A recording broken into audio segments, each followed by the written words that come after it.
จีวรวรรคราชสิกขาบทว่าด้วยทรัพย์เป็นค่าจีวรที่พระราชาเป็นต้นให้ทูตนำมาถวาย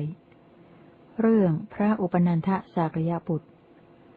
สมัยนั้นพระผู้มีพระภาคพุทธเจ้าประทับอยู่ณพระเชตวันอารามของอนาถปิณกเศรษฐีเขตกรุงสาวัตถี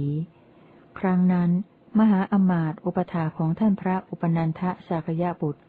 ส่งทูตไปถวายทรัพย์เป็นค่าจีวรและสั่งว่าเธอจงเอาทรัพย์เป็นค่าจีวรนี้ซื้อจีวรแล้วนิมนต์พระคุณเจ้าอุปนันทะให้ครองต่อมาทูตนั้นได้เข้าไปหาท่านพระอุปนันทสากยบุตรถึงที่อยู่ครั้นถึงแล้วได้กล่าวกับท่านว่าท่านผู้เจริญกระผมนำทรัพย์เป็นค่าจีวรมาเจาะจงท่านนิมนต์ท่านรับทรัพย์เป็นค่าจีวรเถิดขอรับเมื่อทูตกล่าวอย่างนั้นท่านพระอุปนันทสากยบุตรได้กล่าวว่าอาตมารับทรัพย์เป็นค่าจีวรไม่ได้รับเฉพาะจีวรที่สมควรตามกาลเมื่อท่านกล่าวอย่างนั้นทูตถามว่ามีใครผู้เป็นวัยยาวัจกรของท่านบ้างไหมขณะนั้นอุบาสกคนหนึ่งมีธุระไปที่วัดท่านพระอุปนันทสากยบุตรจึงกล่าวกับทูตว่าอุบาสกนี้เป็นวัยยาวัจกรของภิกษุทั้งหลายทูตนั้นจึงตกลงกับอุบาสกแล้วเข้าไปหาท่านพระอุปนันทสากยบุตรถึงที่อยู่กล่าวว่าท่านผู้เจริญกระผมตกลงกับอุบาสกที่ท่านแนะนำว่าเป็นวัยยาวัจกรแล้วท่านจงไปหาในเวลาอันสมควรเขาจักนิมนต์ท่านให้ครองจีวรต่อมามหาอมาตย์ส่งทูตให้ไปหาท่านพระอุปนันทสากยบุตรให้กราบเรียนว่าขอให้พระคุณเจ้าจงใช้สอยจีวรเถิดกระผมต้องการจะให้พระคุณเจ้าใช้จีวรนั้นท่านพระอุปนันทสากยบุตรไม่กล่าวอะไรกับอุบาสกนั้นแม้ครั้งที่สองมหาอมาตย์ก็ส่งทูตให้ไปหาท่านพระอุปนันทสากยบุตรให้กราบเรียนว่าขอให้พระคุณเจ้าจงใช้สอยจีวรเถิดกระผมต้องการจะให้พระคุณเจ้าใช้จีวรนั้นแม้ครั้งที่สองท่านพระอุปนันทสากยบุตรก็ยังไม่กล่าวอะไรกับอุบาสกนั้นแม้ครั้งที่สามมหาอมาตย์ก็ส่งทูตไปหาท่านพระอุปนันทสากยบุตรให้กราบเรียนว่าขอให้พระคุณเจ้าจงใช้สอยจีวรเถิดกระผมต้องการจะให้พระคุณเจ้าใช้สอยจีวรนั้นสมัยนั้นเป็นคราวประชุมของชาวนิคมก็ชาวนิคมได้ตั้งกติกาไว้ว่าผู้มาประชุมล่าช้าต้องถูกปรับ50 กหาปณะต่อมาท่านพระอุปนันทสากยบุตรไปหาอุบาสกถึงที่อยู่ครั้นถึงแล้วได้กล่าวว่าอาตมาต้องการจีวรอุบาสกกล่าวว่า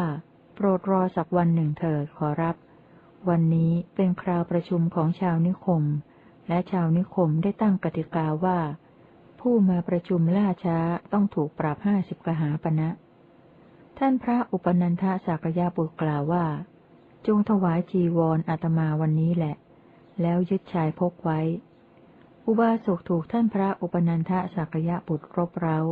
จึงได้ซื้อจีวรถวายท่านพระอุปนันทสากยบุตรแล้วไปประชุมล่าช้าชาวบ้านถามว่าเหตุไรท่านมาล่าช้าท่านต้องเสียค่าปรับ50 กหาปณะทีนั้นอุบาสกจึงเล่าเรื่องนั้นให้ชาวบ้านเหล่านั้นทราบพวกชาวบ้านพากันตำหนิประณามโพลธนาว่าพระสมณะเชื้อสายสักยบุตรเหล่านี้มากไม่สันโดษยากที่ใครๆจะให้ความช่วยเหลือสมณะเหล่านั้นได้ฉะนั้นท่านพระอุปนันทสากยบุตรเมื่ออุบาสกกล่าวว่าโปรดรอสักวันหนึ่งเถิดขอรับก็ไม่ยอมรอภิกษุทั้งหลายได้ยินพวกชาวบ้านตำหนิประณามโพลธนาบรรดาภิกษุผู้มักน้อยพากันตำหนิประณามโพลธนาว่าฉะไหนท่านพระอุปนันทสากยบุตรผู้ซึ่งอุบาสกขอร้องอยู่ว่าท่านผู้เจริญโปรดรอสักวันหนึ่งก็ไม่ยอมรอครั้นภิกษุเหล่านั้นตำหนิท่านพระอุปนันทสากยบุตรโดยประการต่างๆแล้วจึงนำเรื่องนี้ไปกราบทูลพระผู้มีพระภาคให้ทรงทราบทรงประชุมสงฆ์บัญญัติสิกขาบทลำดับนั้นพระผู้มีพระภาครับสั่งให้ประชุมสงฆ์เพราะเรื่องนี้เป็นต้นเหตุ ทรงสอบถามท่านพระอุปนันทสากยบุตรว่าอุปนันทะทราบว่าอุบาสกกล่าวกับเธอว่าโปรดรอสักวันหนึ่งเถิดขอรับเธอก็ไม่ยอมรอจริงหรือท่านพระอุปนันทสากยบุตรทูลรับว่าจริงพระพุทธเจ้าข้าพระผู้มีพระภาคพุทธเจ้าทรงตำหนิว่าโมฆะบุรุษฉะไหนเธอผู้ซึ่งอุบาสกกล่าวว่าท่านผู้เจริญท่านจงรอสักวันหนึ่งเถิดขอรับก็ไม่ยอมรอเล่าโมฆะบุรุษการกระทำอย่างนี้ไม่ได้ทำคนที่ยังไม่เลื่อมใสให้เลื่อมใสหรือทำคนที่เลื่อมใสอยู่แล้วให้เลื่อมใสยิ่งขึ้นได้เลยแล้วจึงรับสั่งให้ภิกษุทั้งหลายยกสิกขาบทนี้ขึ้นแสดงดังนี้พระบัญญัติก็พระราชาราชอมาตย์พราหมณ์หรือขหบดีผู้ใดผู้หนึ่งส่งทูตมาถวายทรัพย์เป็นค่าจีวรเจาะจงภิกษุพร้อมกับสั่งว่าท่านจงเอาทรัพย์เป็นค่าจีวรนี้ซื้อจีวรแล้วนิมนต์ภิกษุชื่อนี้ให้ครองจีวรถ้าทูตนั้นเข้าไปหาภิกษุนั้นกล่าวอย่างนี้ว่าท่านผู้เจริญกระผมนำทรัพย์เป็นค่าจีวรนี้มาเจาะจงพระคุณเจ้าพระคุณเจ้าจงรับทรัพย์เป็นค่าจีวรเถิดภิกษุนั้นพึงกล่าวกับทูตนั้นอย่างนี้ว่าพวกอาตมารับทรัพย์เป็นค่าจีวรไม่ได้รับเฉพาะจีวรที่สมควรตามกาลถ้าทูตนั้นพึงกล่าวกับภิกษุนั้นอย่างนี้ว่าก็มีใครผู้เป็นไวยาวัจกรของท่านบ้างไหมภิกษุผู้ต้องการจีวรพึงแสดงคนวัดหรืออุบาสกให้เป็นไวยาวัจกรว่าผู้นี้เป็นไวยาวัจกรของภิกษุทั้งหลายถ้าทูตตกลงกับไวยาวัจกรแล้วเข้าไปหาภิกษุนั้นกล่าวอย่างนี้ว่าข้าพเจ้าตกลงกับคนที่ท่านแนะนำว่าเป็นไวยาวัจกรแล้วท่านจงไปหาในเวลาอันสมควรเขาจะนิมนต์ท่านให้ครองจีวรภิกษุทั้งหลายภิกษุต้องการจีวรพึงเข้าไปหาไวยาวัจกรแล้วทวงหรือเตือน2-3 ครั้งว่าอาตมาต้องการจีวรเมื่อทวงหรือเตือน2-3 ครั้งให้เขาจัดจีวรสำเร็จได้นั่นเป็นการดีถ้าไม่สำเร็จพึงไปยืนแสดงตนนิ่งๆถึง4 ครั้ง5 ครั้งหรือ6 ครั้งเป็นอย่างมากเมื่อยืนแสดงตนนิ่งๆถึง4 ครั้ง5 ครั้งหรือ6 ครั้งเป็นอย่างมากแล้วให้เขาจัดจีวรสำเร็จได้นั่นเป็นการดีถ้าพยายามเกินกว่านั้นให้เขาจัดจีวรสำเร็จได้ต้องอาบัตินิสสกิยปาจิตตีถ้าไม่สำเร็จพึงไปเองหรือส่งทูตไปในสำนักที่เขาส่งทรัพย์เป็นค่าจีวรมากล่าวว่าทรัพย์เป็นค่าจีวรที่ท่านส่งไปเจาะจงภิกษุรูปใดไม่ได้อำนวยประโยชน์อะไรแก่ภิกษุรูปนั้นเลยท่านจงทวงทรัพย์ของท่านคืนมาทรัพย์ของท่านอย่าเสียหายเลยนี้เป็นการทำที่สมควรในเรื่องนั้นเรื่องพระอุปนันทสากยบุตรจบสิกขาบทวิพังคำว่าก็เจาะจงภิกษุได้แก่เพื่อประโยชน์ของภิกษุคือมุ่งเฉพาะภิกษุปรารถนาจะให้ภิกษุครองจีวรที่ชื่อว่าพระราชาได้แก่ผู้ครองราชสมบัติที่ชื่อว่าราชอมาตย์ได้แก่ข้าราชการที่พระราชาทรงชุบเลี้ยงที่ชื่อว่าพราหมณ์ได้แก่พราหมณ์โดยกำเนิดที่ชื่อว่าขหบดีได้แก่คนที่เหลือยกเว้นพระราชาราชอมาตย์พราหมณ์ชื่อว่าขหบดีที่ชื่อว่าทรัพย์เป็นค่าจีวรได้แก่เงินทองแก้วมณีแก้วมุกดาแก้วตาแมวหรือแก้วผลึกคำว่าทรัพย์เป็นค่าจีวรนี้คือทรัพย์ที่เขาจัดหาไว้เฉพาะคำว่าซื้อคือแลกเปลี่ยนคำว่านิมนต์ให้ครองคือจงถวายถ้าทูตนั้นเข้าไปหาภิกษุรูปนั้นพึงกล่าวว่าท่านผู้เจริญกระผมนำทรัพย์เป็นค่าจีวรนี้มาเจาะจงท่านท่านจงรับทรัพย์เป็นค่าจีวรนี้เถิดภิกษุนั้นพึงกล่าวกับทูตนั้นอย่างนี้ว่าพวกอาตมารับทรัพย์เป็นค่าจีวรไม่ได้รับเฉพาะจีวรที่สมควรตามกาลถ้าทูตกล่าวกับภิกษุนั้นอย่างนี้ว่ามีใครผู้เป็นไวยาวัจกรของท่านบ้างไหมภิกษุผู้ต้องการจีวร พึงแสดงคนวัดหรืออุบาสกให้เป็นไวยาวัจกรว่าผู้นั้นเป็นไวยาวัจกรของภิกษุทั้งหลายไม่พึงกล่าวว่าจงให้แก่ผู้นั้นหรือว่าผู้นั้นจะเก็บไว้หรือผู้นั้นจะแลกหรือผู้นั้นจักซื้อถ้าทูตตกลงกับไวยาวัจกรแล้วพึงเข้าไปหาภิกษุกล่าวอย่างนี้ว่ากระผมตกลงกับคนที่ท่านแนะนำว่าเป็นไวยาวัจกรแล้วท่านจงไปหาในเวลาอันสมควรเขาจะนิมนต์ท่านให้ครองจีวรภิกษุทั้งหลายภิกษุต้องการจีวรพึงเข้าไปหาไวยาวัจกรแล้วทวงหรือเตือน2-3 ครั้งว่าอาตมาต้องการจีวรไม่พึงกล่าวกับเขาว่าท่านจงให้จีวรแก่อาตมานำจีวรมาให้อาตมาแลกจีวรให้อาตมาหรือจงซื้อจีวรให้อาตมาแม้ครั้งที่2ก็พึงกล่าวกับเขาแม้ครั้งที่3ก็พึงกล่าวกับเขาถ้าให้เขาจัดการสำเร็จได้นั่นเป็นการดีถ้าไม่สำเร็จพึงไปยืนแสดงตนนิ่งๆในที่นั้นไม่พึงนั่งบนอาสนะ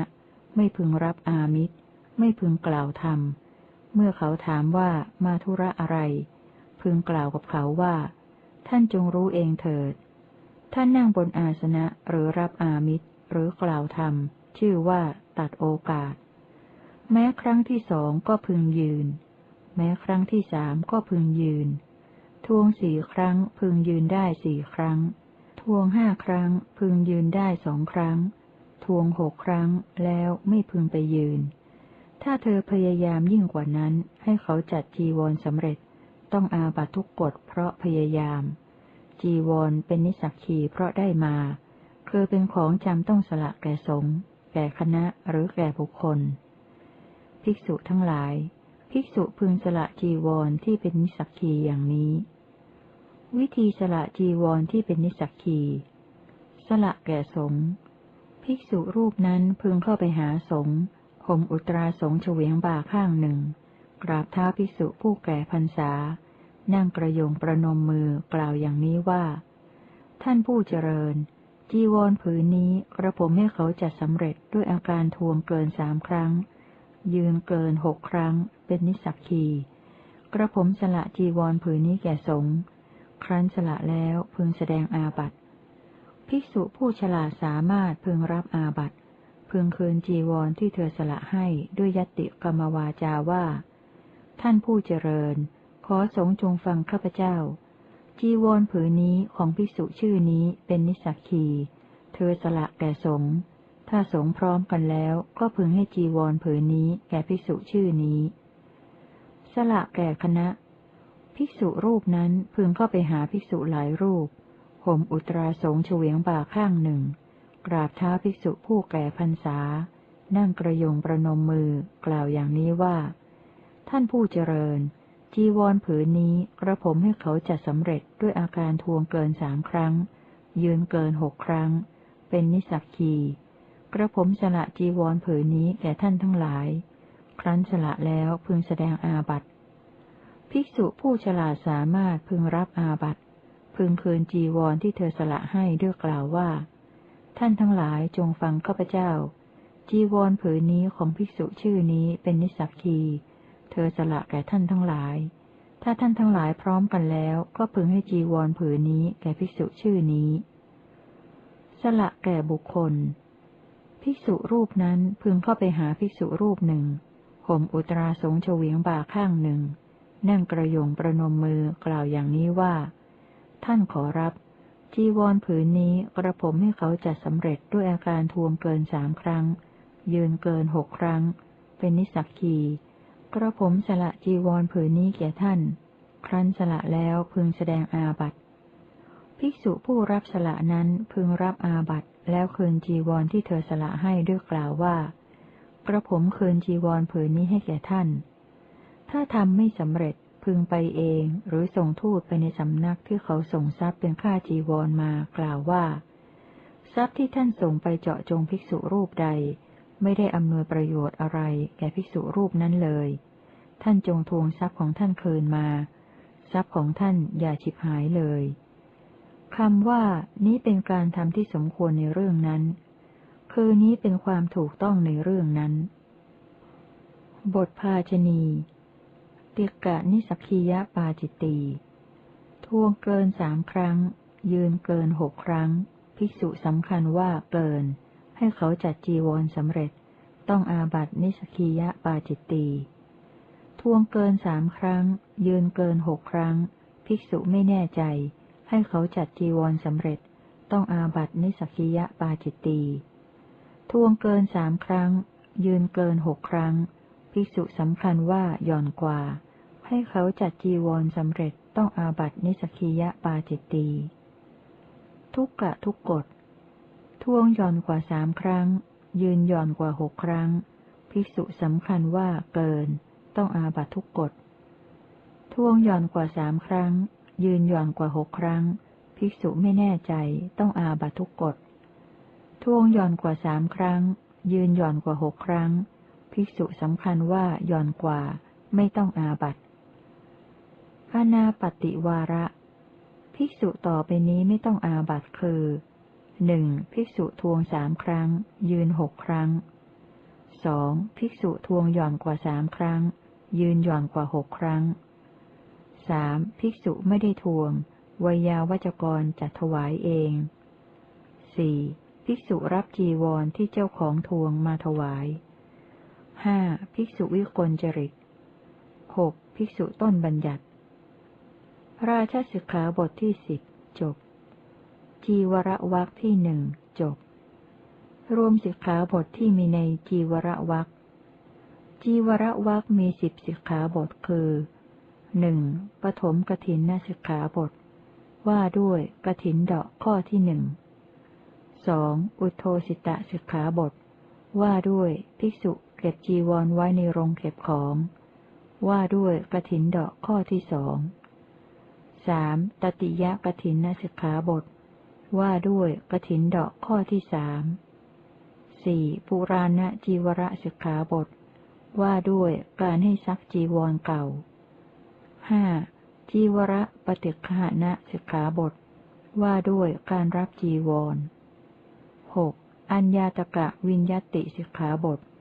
ว่าด้วยการออกปากขอคฤหัสถ์ผู้ไม่ใช่ญาติ 7. ตตุตริสิกขาบทว่าด้วยการออกปากขอจีวรเกิน 8. อุปคตะสิกขาบทว่าด้วยคนตระเตรียมทรัพย์เป็นค่าจีวร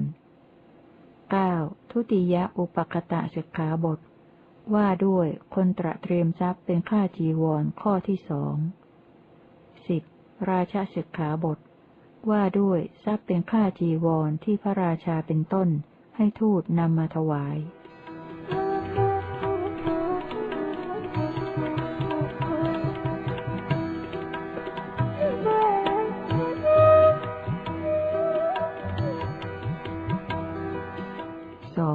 โกศิยวรรคหมวดว่าด้วยสันทัดใยไหม 1. โกศิยสิกขาบทว่าด้วยการทำสันทัดใยไหมเรื่องพระฉัพพคี สมัยนั้นพระผู้มีพระภาคพุทธเจ้าประทับอยู่ณอัคคารวะเจดีย์เขตเมืองอารวี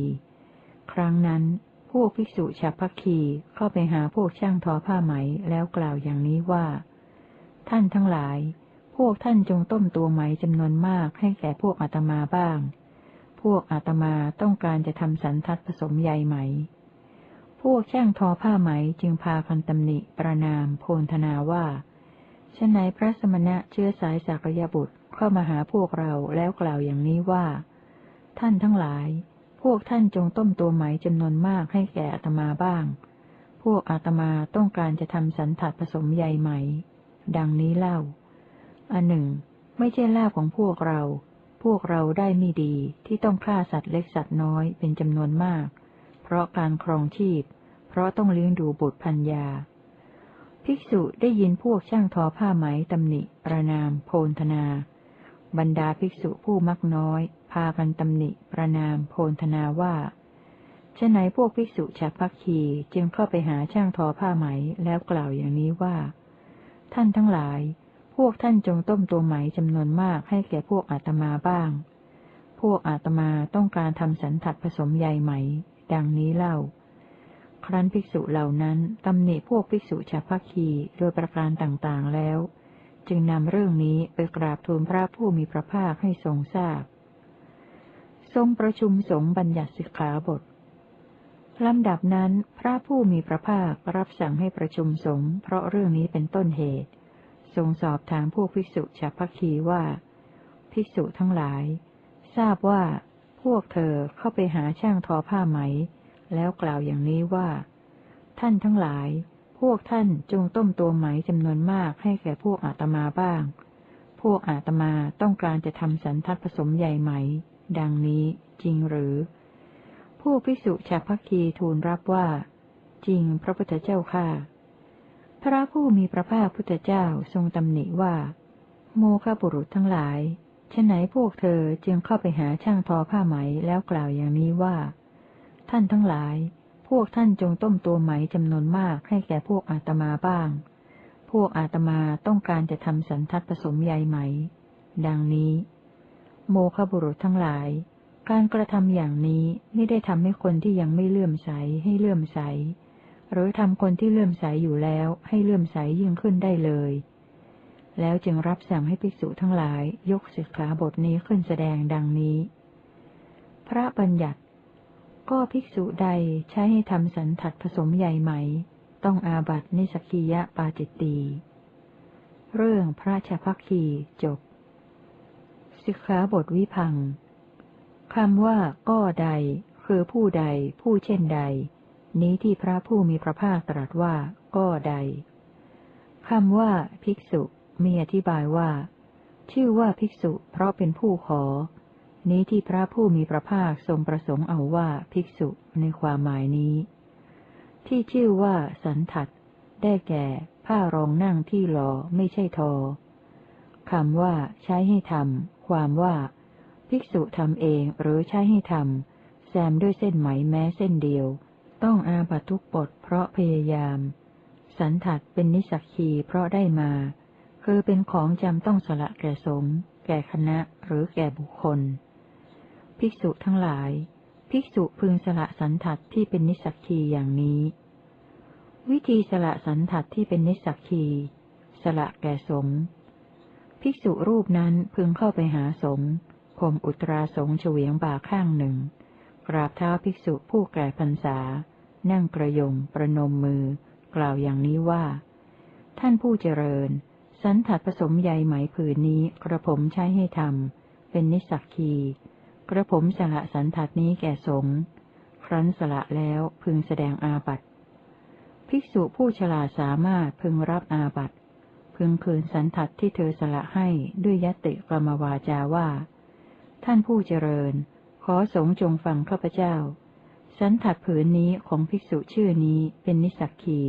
เธอสละแก่สงฆ์ถ้าสงฆ์พร้อมกันแล้วก็พึงให้สันทัดผืนนี้แก่ภิกษุชื่อนี้สละแก่คณะภิกษุรูปนั้นพึงเข้าไปหาภิกษุหลายรูปห่มอุตราสงฆ์เฉวียงบ่าข้างหนึ่งกราบเท้าภิกษุผู้แก่พรรษานั่งกระยงประนมมือกล่าวอย่างนี้ว่าท่านผู้เจริญสันทัดผสมใยไหมผืนนี้กระผมใช้ให้ทำเป็นนิสสักคีกระผมสละสันทัดผืนนี้แก่ท่านทั้งหลายครั้นสละแล้วพึงแสดงอาบัติภิกษุผู้ฉลาดสามารถพึงรับอาบัติพึงคืนสันทัดที่เธอสละให้ด้วยกล่าวว่าท่านทั้งหลายจงฟังข้าพเจ้าสันทัดผืนนี้ของภิกษุชื่อนี้เป็นนิสสักคีเธอสละแก่ท่านทั้งหลายถ้าท่านทั้งหลายพร้อมกันแล้วก็พึงให้สันทัดผืนนี้แก่ภิกษุชื่อนี้สละแก่บุคคลภิกษุรูปนั้นพึงเข้าไปหาภิกษุรูปหนึ่งข่มอุตราสงฆ์เฉวียงบ่าข้างหนึ่งนั่งกระยงประนมมือกล่าวอย่างนี้ว่าท่านขอรับสันทัดผืนนี้กระผมใช้ให้ทำเป็นนิสสักคีกระผมสละสันทัดผืนนี้แก่ท่านครั้นสละแล้วพึงแสดงอาบัติภิกษุผู้รับสละนั้นพึงรับอาบัติแล้วคืนสันทัดที่เธอสละให้ด้วยกล่าวว่ากระผมคืนสันทัดผืนนี้ให้แก่ท่านบทภาชณีนิสสักคียปาจิตตีภิกษุทำสันทัดที่ตนทำค้างไว้จนสำเร็จด้วยตนเองต้องอาบัตินิสสักคียปาจิตตี ภิกษุใช้ผู้อื่นให้ทำสันทัดที่ตนทำค้างไว้จนสำเร็จต้องอาบัติเนสสกิยปาจิตตีภิกษุทำสันทัดที่ผู้อื่นทำค้างไว้จนสำเร็จต้องอาบัติเนสสกิยปาจิตตีภิกษุใช้ผู้อื่นให้ทำสันทัดที่ผู้อื่นทำค้างไว้จนสำเร็จต้องอาบัตินิสสกิยปาจิตตีทุกกะทุกกฎภิกษุทำเองหรือใช้ผู้อื่นให้ทำเพื่อประโยชน์แก่ผู้อื่นต้องอาบัติทุกกฎภิกษุได้สันทัดที่ผู้อื่นทำไว้มาใช้สอยต้องอาบัติทุกกฎอนาปฏิวาระภิกษุต่อไปนี้ไม่ต้องอาบัติคือหนึ่งภิกษุทำเป็นเพดานเครื่องลาดพื้นม่านเปลือกฟูกหรือปลอกหมอนสองภิกษุวิกลจริตสามภิกษุต้นบัญญัติโกศิยสิกขาบทที่หนึ่งจบ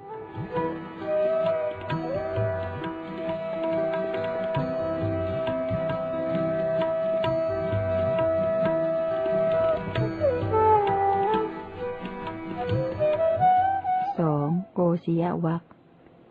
สองสุทธกาลกะสิกขาบทว่าด้วยการทำสันทัดโดยใช้ขนเจียมดำล้วนเรื่องพระฉัพพคีสมัยนั้นพระผู้มีพระภาคพุทธเจ้าประทับอยู่ณกุฏคารศาลาป่ามหาวันเขตกรุงเวสาลีครั้งนั้นพวกภิกษุฉัพพคีใช้ให้ทำสันทัดขนเจียมดำล้วนพวกชาวบ้านเที่ยวไปตามวิหารเห็นเข้าจึงพากันตำหนิประณามโพลธนาว่าฉะไหนพระสมณะเชื้อสายสักยบุตรจึงใช้ให้ทำสันทัดขนเจียมดำล้วนเหมือนคฤหัสถ์ที่ยังบริโภคกามเหล้าภิกษุทั้งหลายได้ยินพวกชาวบ้านตำหนิประณามโพลธนาบรรดาภิกษุผู้มักน้อยพากันตำหนิประณามโพลธนาว่าฉะไหนพวกภิกษุฉัพพคีจึงใช้ให้ทำสันทัดขนเจียมดำล้วนเล่าครั้นภิกษุเหล่านั้นตำหนิพวกภิกษุฉัพพคีโดยประการต่างๆแล้วจึงนำเรื่องนี้ไปกราบทูลพระผู้มีพระภาคให้ทรงทราบทรงประชุมสงฆ์บัญญัติสิกขาบทลำดับนั้นพระผู้มีพระภาครับสั่งให้ประชุมสงฆ์เพราะเรื่องนี้เป็นต้นเหตุทรงสอบถามพวกภิกษุฉัพพคีว่าภิกษุทั้งหลายทราบว่าพวกเธอใช้ให้ทำสันทัดขนเจียมดำล้วนจริงหรือพวกภิกษุฉัพพคีทูลรับว่าจริงพระพุทธเจ้าข้าพระผู้มีพระภาคพุทธเจ้าทรงตำหนิว่าละถึงโมฆะบุรุษทั้งหลายฉะไหนพวกเธอจึงใช้ให้ทำสันทัดขนเจียมดำล้วนเล่าโมฆะบุรุษทั้งหลายการกระทำอย่างนี้ไม่ได้ทำคนที่ยังไม่เลื่อมใสให้เลื่อมใสหรือทำคนที่เลื่อมใสอยู่แล้วให้เลื่อมใสยิ่งขึ้นได้เลยแล้วจึงรับสั่งให้ภิกษุทั้งหลายยกสิกขาบทนี้ขึ้นแสดงดังนี้พระบัญญัติก็ภิกษุใดใช้ให้ทำสันทัดขนเจียมดำล้วนต้องอาบัตินิสสกิยปาจิตตีเรื่องพระฉัพพคีจบสิกขาบทวิพังค์คำว่าก็ใดคือผู้ใดผู้เช่นใดนี้ที่พระผู้มีพระภาคตรัสว่าก็ใดคำว่าภิกษุมีอธิบายว่าชื่อว่าภิกษุเพราะเป็นผู้ขอนี้ที่พระผู้มีพระภาคทรงประสงค์เอาว่าภิกษุในความหมายนี้ที่ชื่อว่าสีดำมีสองชนิดคือดำตามธรรมชาติหรือดำเพราะย้อมที่ชื่อว่าสันทัดได้แก่ผ้ารองนั่งที่หล่อไม่ใช่ทอคำว่าใช้ให้ทำความว่าภิกษุทำเองหรือใช้ให้ทำต้องอาบัตทุกกฎเพราะพยายามสันทัดเป็นนิสสักคีเพราะได้มาคือเป็นของจำต้องสละแก่สงฆ์แก่คณะหรือแก่บุคคลภิกษุทั้งหลายภิกษุพึงสละสันทัดที่เป็นนิสสักคีอย่างนี้วิธีสละสันทัดที่เป็นนิสสักคีสละแก่สงฆ์ภิกษุรูปนั้นพึงเข้าไปหาสงฆ์ห่มอุตราสงฆ์เฉวียงบ่าข้างหนึ่งกราบเท้าภิกษุผู้แก่พรรษานั่งกระยงประนมมือกล่าวอย่างนี้ว่าท่านผู้เจริญสันทัดขนเจียมดำล้วนผืนนี้กระผมใช้ให้ทำเป็นนิสสักคีกระผมสละสันทัดขนเจียมดำล้วนผืนนี้แก่สงฆ์ครั้นสละแล้วพึงแสดงอาบัติ ภิกษุผู้ฉลาดสามารถพึงรับอาบัติพึงคืนสันทัดที่เธอสละให้ด้วยยัตติกรรมวาจาว่าท่านผู้เจริญขอสงฆ์จงฟังข้าพเจ้าสันทัดขนเจียมดำล้วนผืนนี้ของภิกษุชื่อนี้เป็นนิสสักคีเธอสละแก่สงฆ์ถ้าสงฆ์พร้อมกันแล้วก็พึงให้สันทัดขนเจียมดำล้วนผืนนี้แก่ภิกษุชื่อนี้สละแก่คณะภิกษุรูปนั้นพึงเข้าไปหาภิกษุหลายรูปห่มอุตราสงฆ์เฉวียงบ่าข้างหนึ่งกราบเท้าภิกษุผู้แก่พรรษานั่งประยงประนมมือกล่าวอย่างนี้ว่าท่านผู้เจริญสันทัดขนเจียมดำล้วนผืนนี้กระผมใช้ให้ทำเป็นนิสสักคีกระผมสละสันทัดขนเจียมดำล้วนผืนนี้แก่ท่านทั้งหลายครั้นสละแล้วพึงแสดงอาบัติภิกษุผู้ฉลาดสามารถพึงรับอาบัติพึงคืนสันทัดที่เธอสละให้ด้วยกล่าวว่าท่านทั้งหลายจงฟังข้าพเจ้าสันทัดขนเจียมดำล้วนผืนนี้ของภิกษุชื่อนี้เป็นนิสสักคี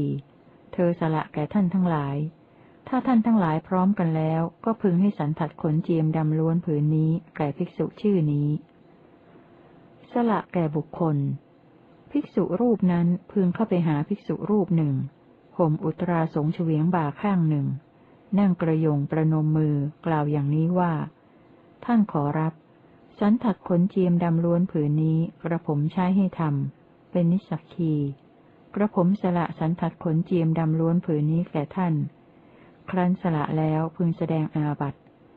ภิกษุผู้รับสละนั้นพึงรับอาบัติแล้วคืนสันทัดที่เธอสละให้ด้วยกล่าวว่ากระผมคืนสันทัดผืนนี้ให้แก่ท่านบทภาชณีนิสสักคียปาจิตตีภิกษุทำสันทัดที่ตนทำค้างไว้จนสำเร็จด้วยตนเองต้องอาบัตินิสสักคียปาจิตตีภิกษุใช้ผู้อื่นให้ทำสันทัดที่ตนทำค้างไว้จนสำเร็จต้องอาบัตินิสสักคียปาจิตตีภิกษุทำสันทัดที่ผู้อื่นทำค้างไว้จนสำเร็จต้องอาบัตินิสสักคียปาจิตตีภิกษุใช้ผู้อื่นให้ทำสันทัดที่ผู้อื่นทำค้างไว้จนสำเร็จต้องอาบัตินิสสักคียปาจิตตีทุกกะทุกกฎภิกษุทำเองหรือใช้ผู้อื่นให้ทำเพื่อประโยชน์แก่ผู้อื่นต้องอาบัติทุกกฎภิกษุได้สันทัดที่ผู้อื่นทำไว้แล้วใช้สอยต้องอาบัติทุกกฎอนาปัตติวาระภิกษุต่อไปนี้ไม่ต้องอาบัติคือหนึ่งภิกษุทำเป็นเพดานเครื่องลาดพื้นม่านเปลือกฟูกหรือปลอกหมอนสองภิกษุวิกลจริตสามภิกษุต้นบัญญัติสุทธากาลกะสิกขาบทที่สองจบ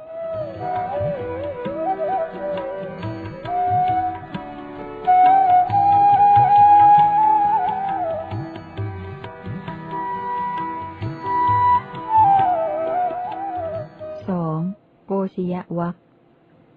สามทเวภาคะสิกขาบทว่าด้วยการทำสันทัดโดยใช้ขนเจียมดำสองส่วน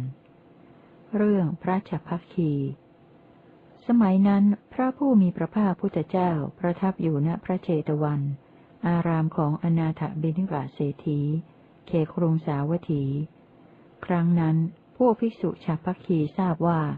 พระผู้มีพระภาคทรงห้ามการทำสันทัดขนเจียมดำล้วนจึงให้เอาขนเจียมขาวหน่อยหนึ่งปนไว้ที่ชายสันทัดแล้วทำสันทัดขนเจียมดำล้วนอย่างเดิมนั่นแหละบรรดาภิกษุผู้มักน้อยพากันตำหนิประนามโพลธนาว่าฉะไหนพวกภิกษุฉัพพคีจึงให้เอาขนเจียมขาวหน่อยหนึ่งปนไว้ที่ชายสันทัดแล้วทำสันทัดขนเจียมดำล้วนอย่างเดิมเล่าครั้นภิกษุเหล่านั้นตำหนิพวกภิกษุฉัพพคีโดยประการต่างๆแล้วจึงนำเรื่องนี้ไปกราบทูลพระผู้มีพระภาคให้ทรงทราบทรงประชุมสงฆ์บัญญัติสิกขาบทลำดับนั้นพระผู้มีพระภาครับสั่งให้ประชุมสงฆ์เพราะเรื่องนี้เป็นต้นเหตุทรงสอบถามพวกภิกษุฉัพพคีว่าภิกษุทั้งหลายทราบว่าพวกเธอให้เอาขนเจียมขาวหน่อยหนึ่งปนไว้ที่ชายสันทัดแล้วทำสันทัดขนเจียมดำล้วนอย่างเดิมจริงหรือพวกภิกษุฉัพพคีทูลรับว่าจริงพระพุทธเจ้าข้า พระผู้มีพระภาคพุทธเจ้าทรงตำหนิว่าโมฆะบุรุษทั้งหลายฉะไหนพวกเธอจึงให้เอาขนเจียมขาวหน่อยหนึ่งปนไว้ที่ชายสันทัดแล้วทำสันทัดขนเจียมดำล้วนอย่างเดิมเล่าโมฆะบุรุษทั้งหลายการกระทำอย่างนี้ไม่ได้ทำคนที่ยังไม่เลื่อมใสให้เลื่อมใสหรือทำคนที่เลื่อมใสอยู่แล้วให้เลื่อมใสยิ่งขึ้นได้เลยแล้วจึงรับสั่งให้ภิกษุทั้งหลายยกสิกขาบทนี้ขึ้นแสดงดังนี้พระบัญญัติก็ภิกษุผู้ใช้ให้ทำสันทัดใหม่พึงเอาขนเจียมดำล้วนสองส่วนขนเจียมขาวเป็นส่วนที่สามขนเจียมแดงเป็นส่วนที่สี่ถ้าเธอไม่เอาขนเจียมดำล้วนสองส่วนขนเจียมขาวเป็นส่วนที่สามขนเจียมแดงเป็นส่วนที่สี่แล้วให้ทำสันทัดใหม่ต้องอาบัตินิสสกิยปาจิตตีเรื่องพระฉัพพคีจบสิกขาบทวิพังค์ที่ชื่อว่าใหม่พระองค์ตรัสมุ่งเอาการกระทำที่ชื่อว่าสันทัดได้แก่ผ้ารองนั่งที่หล่อไม่ใช่ทอคำว่าผู้ใช้ให้ทำคือผู้ทำเองหรือใช้ให้ทำคำว่าเอาขนเจียมดำล้วนสองส่วนความว่าช่างแล้วเอาขนเจียมดำล้วนสองช่างคำว่าขนเจียมขาวเป็นส่วนที่สามคือขนเจียมขาวหนึ่งช่างคำว่าขนเจียมแดงเป็นส่วนที่สี่คือขนเจียมแดงหนึ่งช่างคำว่าถ้าเธอไม่เอาขนเจียมดำล้วนสองส่วนขนเจียมขาวเป็นส่วนที่สามขนเจียมแดงเป็นส่วนที่สี่ความว่าไม่เอาขนเจียมดำล้วนสองช่างขนเจียมขาวหนึ่งช่างขนเจียมแดงหนึ่งช่างทำเองหรือใช้ให้ทำสันทัดใหม่ต้องอาบัตทุกกฎเพราะพยายามสันทัดเป็นนิสสักคีเพราะได้มาคือเป็นของจำต้องสละแก่สงฆ์แก่คณะหรือแก่บุคคลภิกษุทั้งหลายภิกษุพึงสละสันทัดที่เป็นนิสสักคีอย่างนี้วิธีสละสันทัดที่เป็นนิสสักคีสละแก่สงฆ์ภิกษุรูปนั้นพึงเข้าไปหาสงฆ์ห่มอุตราสงฆ์เฉวียงบ่าข้างหนึ่งกราบเท้าภิกษุผู้แก่พรรษานั่งกระยงประนมมือกล่าวอย่างนี้ว่าท่านผู้เจริญสันทัดผืนนี้กระผมไม่ได้เอาขนเจียมดำล้วนสองช่างขนเจียมขาวหนึ่งช่างขนเจียมแดงหนึ่งช่างใช้ให้ทำเป็นนิสสักคีกระผมสละสันทัดผืนนี้แก่สงฆ์ครั้นสละแล้วพึงแสดงอาบัติภิกษุผู้ฉลาดสามารถพึงรับอาบัติพึงคืนสันทัดที่เธอสละให้ด้วยยติกรรมวาจาว่าท่านผู้เจริญขอสงฆ์จงฟังข้าพเจ้าสันทัดผืนนี้ของภิกษุชื่อนี้เป็นนิสสักคีเธอสละแก่สงฆ์ถ้าสงฆ์พร้อมกันแล้วก็พึงให้สันทัดผืนนี้แก่ภิกษุชื่อนี้สละแก่คณะภิกษุรูปนั้นพึงเข้าไปหาภิกษุหลายรูปห่มอุตราสงฆ์เฉวียงบ่าข้างหนึ่งกราบเท้าภิกษุผู้แก่พรรษา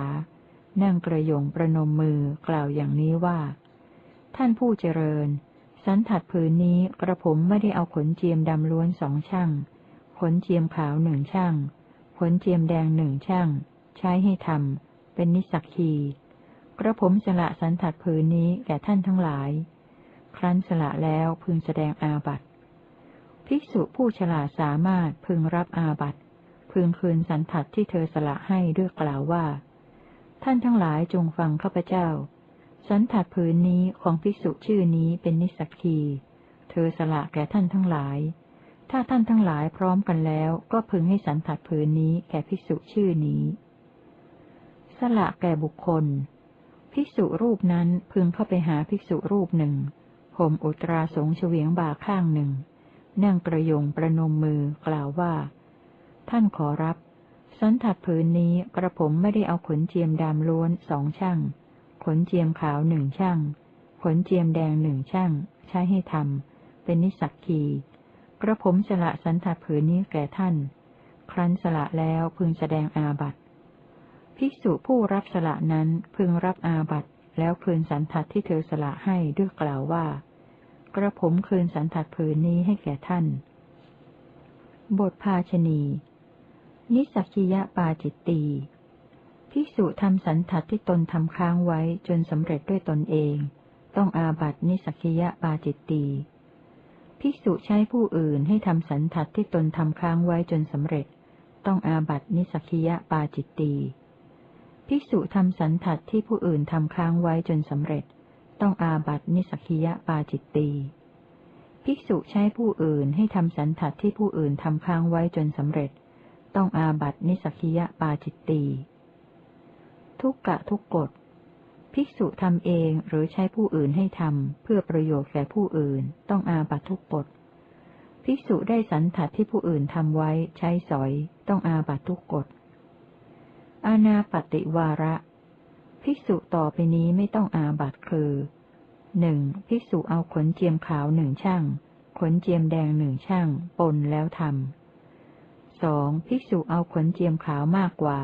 ขนเจียมแดงมากกว่าปนแล้วทำสามภิกษุเอาขนเจียมขาวล้วนขนเจียมแดงล้วนปนแล้วท